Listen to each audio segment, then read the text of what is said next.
और जिसने आकर सबसे पहले मुझे बुतों से आजाद करवाना है, कायनात को बुतों से आजाद करवाना है, शिर्क और बिदअत को दूर करना है, वो दुनिया के जो बुतों के सामने झुका करती थी अब अल्लाह की बारगाह में सजदा रेज़। तो अहमद मुस्तफा सल्लल्लाहु ताला अलैहि वसल्लम हजूर हजरत आमीना के घर तशरीफ फरमा होते हैं। जैसे ही सरकार तशरीफ फरमा हुए तो हजरत आमीना से किसी ने पूछा, आमीना जब हजूर तशरीफ लाए तो क्या कैफियत थी? तो आपने फरमाया खराज मिन्नी नूर। मैं आपको क्या बताऊं, मैं ये समझती थी, सोचती थी, ये महसूस करती थी कि मुझसे एक नूर खारिज हो रहा है और फिर उस नूर ने मेरी उस घर को चमका दिया है।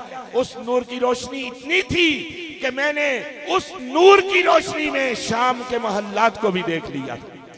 वो नूर मुस्तफा जिस पर आज नूर और बशर का झगड़ा हो रहा है, हजूर के इल्मे गैब को चैलेंज किया जा रहा है, नबी पाक की अज़मत पर सवाल उठाए जा रहे हैं, मगर आपकी अम्मी जान फरमाती हैं कि मैंने महसूस किया कि मुझसे एक नूर खारिज हुआ। आप फरमाती हैं उस नूर ने मेरे घर को रोशन कर दिया, मगर उस नूर की इतनी वुसअत थी कि उस नूर को मेरे घर की चारदीवारी न रोक सकी, बल्कि फिर मशरक से लेकर मगरब तक, शमाल से लेकर जनूब तक, आसमान की बुलंदियों से लेकर जमीन की पस्तियों तक, फिर मैं जिधर देखती हूं मुझे नूर मुस्तफा ही नजर आता है। इसीलिए इमाम अहले सुन्नत मुजद्दिद दीन व मिल्लत आला हज़रत ने यह फरमाया था कि आका का नूर तो नूर है, अरे जिस तरफ उठ गई दम में दम आ गया, उस निगाह इनायत पे लाखों सलाम। ये बारगाह मुस्तफा करीम है, सामीन ज़ी वक़ार हुज़ूर नबी करीम सल्लल्लाहु ताला अलैहि वसल्लम की जिधर निगाह हो जाती है फिर उधर भी नूर आ जाता है। इसीलिए अहले सुन्नत ने उस नूर की रोशनी में अपनी मंजिल की तरफ बढ़ना चाहा और जो जो उस नूर का गुलाम बन गया वो उम्मत का इमाम बन गया। ये निस्बत मुस्तफा करीम है। अब ये नूर रुकता नहीं है, बल्कि इस नूर से लोग आशना हो रहे हैं और इस नूर की निस्बत है कि बारगाह मुस्तफा करीम में अबू बकर आते हैं तो सदीक बनाए जाते हैं, उमर आते हैं तो फारूक आजम बनाए जाते हैं, उस्मान आते हैं तो गनी बनाए जाते हैं, हैदर आते हैं तो अली बनाए जाते हैं। जामी को मोहब्बत अता की जा रही है, रूमी को मवद्दत अता की जा रही है, बिलाल को इश्क अता किया जा रहा है, अवैस को प्यार अता किया जा रहा है। ये बारगाह मुस्तफा करीम है कि आ जाए तो सहरा बना दिया जाता है, कतरा आ जाए तो दरिया बना दिया जाता है, कोई अदना आ जाए तो आला बना दिया जाता है, अरे बिलाल हबशी आ जाए तो उम्मत का इमाम बना दिया जाता है। ये बारगाह मुस्तफा करीम है दोस्तों। इसीलिए अहले सुन्नत ने ये अकीदा रखा है। आज लोग सहाबा की शान में गुस्ताखी करते हैं, आले रसूल की शान में गुस्ताखी करते हैं, नबी करीम सल्लल्लाहु अलैहि वसल्लम की आमद और मिलाद पर बातें की जाती हैं। हम उन लोगों को यह कहना चाहते हैं कि सुनिए, अहले सुन्नत का अकीदा यह है कि जो नबी का गुलाम है हमारा वो इमाम है, और ये गुलामी ऐसे हासिल नहीं हुई जिस तरह मुझसे कबल अजीजम तनवीरुल इस्लाम जिस बात की तरफ इशारा करते थे। दोस्तों, सहाबा की यह शान है कि जिन्होंने अपना तन मन धन बारगाह रिसालत में कुर्बान कर दिया। तो सहाबा के खिलाफ कैसे बात कर सकता है? हजूर के गुलामों के खिलाफ कैसे बोल सकता है? आप जानते हैं कि जिस तरह बयान किया जा रहा था, मैं उन्हीं की इस बात को आगे बढ़ाना चाहता हूं कि जंग का मैदान है, सैयदना अबू बकर सदीक वो हस्ती, वो शान, वो आन कि हजूर ने उम्मत का इमाम बना दिया, मसल्ला इमामत अता फरमा दिया। कुछ लोगों को तकलीफ हुई, मगर आका इनामदार जानते थे कि सदीक वो है कि जिसका तन मन धन इस्लाम के लिए कुर्बान है। जब ये वक्त अता किया जाता है तो सामीन ज़ी वक़ार शान ये मिलती है कि सिलसिला आलिया नक्शबंदिया के पीर, हजूर के मुशीर, सरकार के यारे गार भी, यारे मेज़ार भी, और शान ये अता हुई, फरमाया सदीक आओ मुसल्ला इमामत पर खड़े हो जाओ। अर्ज की या रसूल अल्लाह आप? फरमाया आज मैं देखना चाहता हूं कि मेरी उम्मत की इमामत मेरा सदीक कैसे कर रहा है। ये फजीलत है और ये फजीलत ऐसे नहीं मिलती, इसके लिए कुर्बानियां देनी पड़ती हैं। जिस तरह बयान किया जा रहा था, मैदान जंग है, एक तरफ नबी के सिपाही है, एक तरफ अबू जाल के सिपाही है। वो कुफर पर डटा हुआ है, इधर इस्लाम की रोशनी तकसीम की जा रही है। जंग का मार्का खत्म हुआ चाहता है। हजरत सदीक अकबर रजी अल्लाह ताला अन्हु के बेटे आपके सामने आ गए और अर्ज की, अबू जान, जंग के मैदान में जब तलवारें चल रही थी, मैदान अपनी आबोताब पर था, आप 3 मरतबा मेरी तलवार की जद में आए, मैंने बाप समझकर छोड़ दिया। सदीक अकबर रजी अल्लाह ताला अन्हु आपकी शान पर कुर्बान, आपने जो जवाब दिया वो आज इस वक्त में उम्मत के लिए एक पैगाम है। आपने फरमाया, बेटा ये तेरी सोच थी इसलिए कि तू अबू जाल का सिपाही था, मैं मोहम्मद अरबी का सिपाही था। ये तेरी सोच, तुझे मुबारक हो।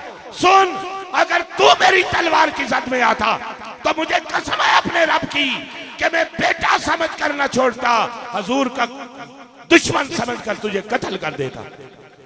ये सहाबाए किराम का मुकाम है, इसलिए ये रिफत अता की गई, इसलिए ये इज्जत अता कर दी गई। यहां तक कि आका ने फरमाया कि ये मेरे सहाबा सीधे जन्नत में जाएंगे। अभी दुनिया में हैं मगर बशारतें जन्नत की दी जाती हैं।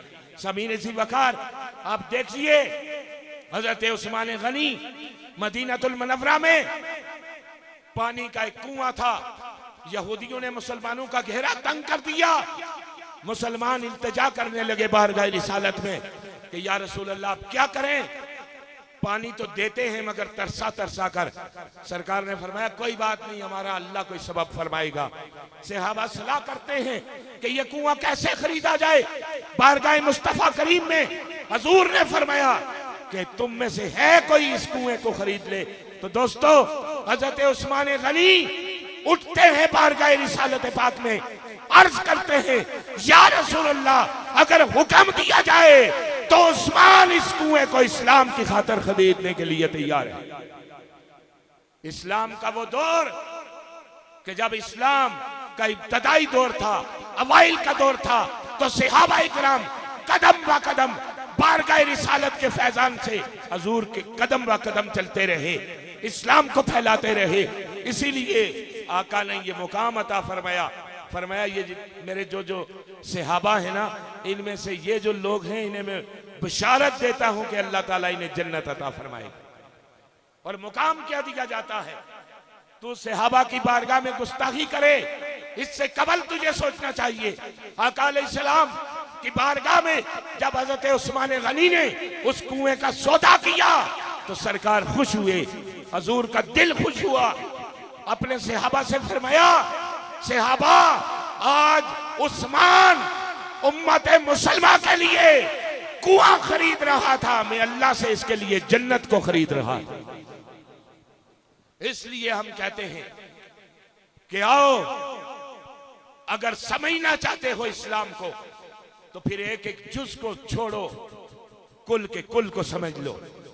किसी ने एक जुज पकड़ा हुआ है, किसी ने कोई एक जुज की बात कर रहा है, कोई सहाबा का वकील बना हुआ है, कोई आले रसूल का गुलाम बना हुआ है।